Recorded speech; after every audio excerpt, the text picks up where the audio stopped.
When my husband and I got a new mattress, my in-laws dropped by to test it out. His mom sat right down and said, "This is where the magic happens." I said, "Nope. This is where the door opens for you to leave." My husband, Mark, and I had just moved into our new home in Asheville, North Carolina. It was a charming craftsman-style house nestled in the Blue Ridge Mountains. After years of saving, we finally had a place to call our own. To celebrate, we decided to invest in a top-of-the-line mattress. You know, the kind that promises to cradle you like a cloud and make you forget all your worries. We were ecstatic. The mattress was delivered on a sunny Saturday morning, and we spent the entire day setting up our bedroom. Crisp white sheets, fluffy pillows, and the scent of lavender from our diffuser made it feel like a sanctuary. The following day, Mark's parents, Harold and Susan, decided to drop by unannounced. Now, I have to give you some context here. Susan is the kind of woman who believes boundaries are suggestions, not rules. Harold, on the other hand, is a quiet man who mostly goes along with whatever Susan says. They walked in, and Susan immediately made a beeline for our bedroom. Without hesitation, she plopped herself onto our brand new mattress and exclaimed, "So, this is where the magic happens." I was stunned. Who says that? Especially in someone else's home? Trying to keep my composure, I replied, "Nope. This is where the door opens for you to leave." Susan looked at me, shocked. Harold chuckled nervously, and Mark stood there, speechless. After that incident, things took a turn for the worse. Susan began a campaign to paint me as the villain. She called family members, telling them I had disrespected her and that I was trying to drive a wedge between her and her son. Mark, to his credit, stood by me. He told his mother that our home was our sanctuary and that she needed to respect our boundaries. But Susan wasn't having it. She started showing up unannounced, bringing over casseroles and passive-aggressive comments. One time, she even brought over a photo album of Mark's ex-girlfriends, saying, "Just reminiscing about the good old days." The final straw came when Susan decided to host a family gathering at our house without asking us. We came home to find our living room filled with relatives, food on our countertops, and Susan acting as the gracious hostess. I pulled Mark aside and told him I couldn't take it anymore. We needed to set firm boundaries or risk losing our peace of mind. That night, we sat down with Harold and Susan. I calmly explained that while we appreciated their love and support, we needed our space and privacy. Susan scoffed, saying, "Well, I guess we know who's wearing the pants in this relationship." I looked her straight in the eye and said, "If respecting our home and marriage means wearing the pants, then yes, I proudly do." After that conversation, Susan distanced herself for a while. It was a tense period, but eventually, she began to understand our perspective. She started calling before visiting and even apologized for her previous behavior. Harold, ever the peacemaker, thanked us for standing our ground. He admitted that Susan's behavior had been overbearing and that it was time for her to let go a little. About 3 weeks after the family gathering incident, things went quiet. Too quiet. Susan wasn't calling. No texts. No random pop-ins. I was suspicious. Mark thought maybe she finally understood. I wasn't so sure. One night, while Mark was asleep, I went to grab a hoodie from the coat closet in the hallway. As I reached in, I noticed something small, black, and unfamiliar tucked in the corner behind the shoes. It had a tiny blinking light. It was a camera. I froze. I picked it up carefully and realized it was a mini Wi-Fi surveillance camera. I didn't even know how long it had been there. I felt sick. I woke Mark up, shaking, and showed it to him. His face went pale. "I've seen one like this in Mom's house," he muttered. That's when I lost it. The next day, I tore through the house. Room by room. Closet by closet. I found 2 more cameras, one behind a potted plant in our living room, and another inside the freaking bookshelf in our bedroom. Mark confronted his mom on a video call. She didn't even deny it. I just wanted to keep an eye on things. Make sure my son was being treated right. She said it like it was normal. Like planting cameras in someone's private home was no big deal. I nearly screamed. Mark hung up the call and didn't say a word for a long time. Then he grabbed the cameras, smashed them in the driveway, and threw the pieces in the trash. We called a lawyer. We didn't press charges yet, but we wanted to know our rights. In North Carolina, hidden cameras are illegal when used for surveillance in private areas without consent. And this was exactly that. Mark also changed every single lock on the house that week. Front door, back door, garage, windows too. We even got a ring system with outdoor cameras. He told Susan she was not allowed back in our home without our permission ever again. She sent him a long, rambling email saying I had poisoned him against his own mother. That evil women always start by separating men from their family. I didn't respond. I wasn't about to dignify that mess. A month later, we got a letter in the mail. A real, printed letter. Not from Susan this time, but from Mark's older brother, Derek. It was 6 pages long and full of nonsense. Apparently, Susan had told the entire family that I was emotionally abusive, manipulative, and controlling. That I was trying to cut Mark off from everyone. That I was mentally unstable and obsessed with privacy because I had something to hide. Derek ended the letter by saying if Mark didn't make things right with the family, they would cut ties for good. Mark didn't even flinch. He said, "Good. Let them." I wish that had been the end of it. I really do. But Susan wasn't done. A few weeks later, I noticed strange cars parked outside our house.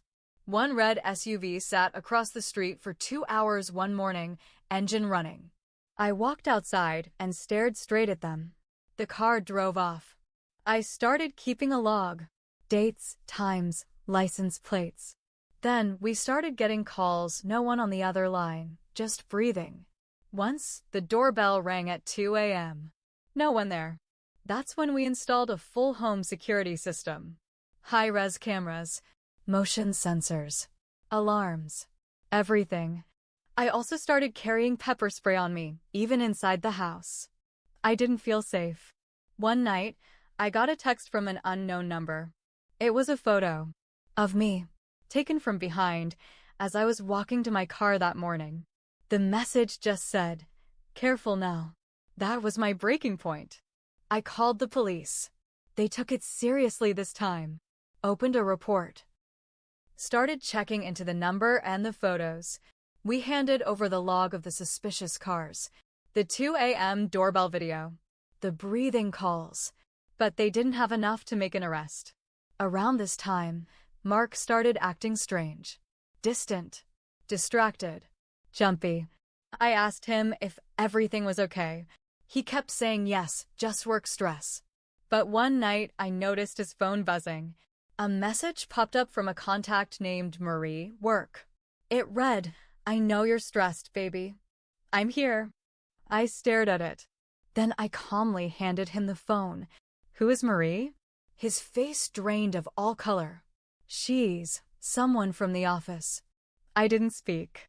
I walked upstairs, locked the door, and cried until morning. After the message from Marie, I didn't speak to Mark for 2 full days. I slept in the guest room. He kept trying to talk, to explain, but I wasn't ready.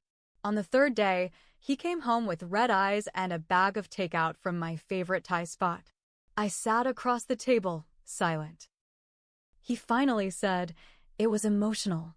Just talking. Nothing physical." I swear. He claimed Marie was someone from HR, that she listened to him when he was overwhelmed about his mom, the house, and everything going on. I didn't say much, just asked for her last name. He hesitated, but gave it to me. And here's the twist. I searched for her. Found her Facebook. Not only was she not just someone from HR, she had posted a picture of a gift bag with the exact same lavender candle I had placed in our bedroom. Caption: "When someone truly sees you, I felt sick." I didn't explode. I didn't scream. Instead, I got smart. I called a friend of mine, Julia, who worked in private investigations. I asked her to do a discreet check on Marie, on Susan, on anything connected. I also gave her the photo of me that had been texted from the unknown number. Julia called me back a week later. She had found something. Marie wasn't just a coworker. She had gone to high school with Mark. They had a fling back in senior year. They reconnected through a Facebook post Mark's mother had commented on. Yeah, you read that right. Susan had connected them. Susan had orchestrated the whole thing. She didn't just spy on us. She reached out to Marie, told her Mark was in a dark place and needed a good woman in his life. Marie played along. Whether she had real feelings or was just playing out some toxic fantasy, I didn't care. What mattered was the manipulation. Mark swore he didn't know. He cried when I showed him the connections Julia found. Said he felt like a puppet, torn between his mom's games and the pressure we were under. He agreed to cut Susan off for good. Like legally. As in, restraining order level cut off. Of course, life has a sense of humor. Right as everything was falling apart, I found out I was pregnant. I stared at the test, shaking. Mark had always said he wanted to be a father. And I did too. Just not like this. Not with cameras in my walls and mistresses creeping through Facebook groups. When I told him, he just sat down and cried. Not tears of joy. Not sadness either. Just overwhelmed. We both were. The next week, Susan posted a full 15-minute rant video on Facebook, tagged every relative, and titled it "The Truth About My Broken Family." She called me a gold digger, a snake, a liar, claimed I tricked Mark into having a child so I could trap him, that I alienated him from his real family. It went semi-viral in our town. Comments rolled in. Some people supported her. Others called her nuts. I didn't respond. I didn't have to. Marie showed up at my house. Like, actually walked up my driveway. I was home alone. She knocked. I answered with the door chain still on. She said, "I just want to talk." I said, "You can talk from there." She started crying. Said Susan told her we were separated. That Mark was staying in the guest room because I wasn't stable. That he was miserable and forced to stay because I was pregnant. I told her the truth. Every bit. She stood there, speechless. Then she said, "I think I've been used too." Marie did a full 180. She called Mark and apologized. Said she didn't know what she'd been pulled into. And then, get this, she posted her own video. She exposed Susan. Screenshots. Voice messages. Even a few pictures Susan had sent her of our house from inside before the cameras were found. That video? It exploded. Suddenly, I wasn't just a villain in a family drama, I was a victim of harassment, stalking, and emotional abuse, and people started realizing it. Mark and I were no longer the ones under scrutiny. Susan was. I served her. Restraining order. Cease and desist. All of it. She went ballistic. Said I had ruined her life. Said Mark would regret choosing me over blood. Mark didn't even respond to her texts after that. He blocked her number, changed his email, even asked to be removed from the family group chats. We haven't spoken to her since. But the story's not done, because I'm pregnant. And I still don't know what kind of father Mark is going to be, or what kind of mother I'll become with this chaos behind me. Part of me wonders if peace is even possible now. After the restraining order, things calmed down for about a month. I started going to therapy. Mark joined me a few times. He was trying. I won't lie, he put in the work. He was ashamed. Guilty. But there was still this distance between us. Something had shifted in me. I didn't trust him the way I used to. Not just because of Marie, but because he let his mother treat me like garbage for years before standing up. One day during a session, I said out loud, "I don't know if I love him anymore." That was the first time I said it. And I couldn't unsay it. 2 months before my due date, we got an envelope in the mail. No return address. No stamps. Inside was a printed email exchange between Mark and Susan. Recent. As in, after the restraining order. Mark had told me he cut off contact, but there it was in black and white. She had been emailing him through an old AOL address, telling him she missed him, that I was using the baby to control him, that his real family was ready to forgive him if he just walked away. And Mark's reply? I don't know what to do anymore. I didn't scream. I didn't throw things. I just stood in the kitchen and waited until he came home. I handed him the envelope. He turned pale, tried to explain, said he didn't respond after that, said he needed closure. I asked, so you needed closure from the woman who planted cameras in our house and brought your ex into our lives? He had no answer. I told him to leave. He wasn't at the hospital when I gave birth. My sister was. She held my hand while I screamed through labor. I named my daughter Hope. Mark sent a text, congratulations. I'm sorry. I didn't reply. Let me be honest. I made mistakes too. I let things slide for years. I tried to keep peace instead of standing up for myself earlier. I stayed quiet when I should have spoken up. I let a lot of things eat me alive from the inside. But now I'm a mother. And everything changed. A few weeks after Hope was born, I did something I never thought I'd do. I posted everything online. Every screenshot. The cameras. The email chain. The emotional affair. The video of Susan's rant. Marie's video. The restraining order. The photo of me that had been taken. The breathing calls. The 2 a.m. doorbell footage. I created a Google Drive folder, password protected, and gave the link to every single person in the extended family who ever judged me, doubted me, or told me to forgive and forget. I titled it, "This is where the door opened for you to leave." Mark's family disowned him, not me. They saw it all. The manipulation. The lies. Susan deleted her Facebook. Marie moved to Colorado. Mark's brother Derek tried to apologize. I didn't respond. 6 months later, I served Mark with divorce papers. He cried when I handed them over. Told me he still loved me. That he wanted to try again. I said, you should have fought for me before I had to fight for myself. It's been 2 years now. Hope is talking, laughing, running. My home is peaceful.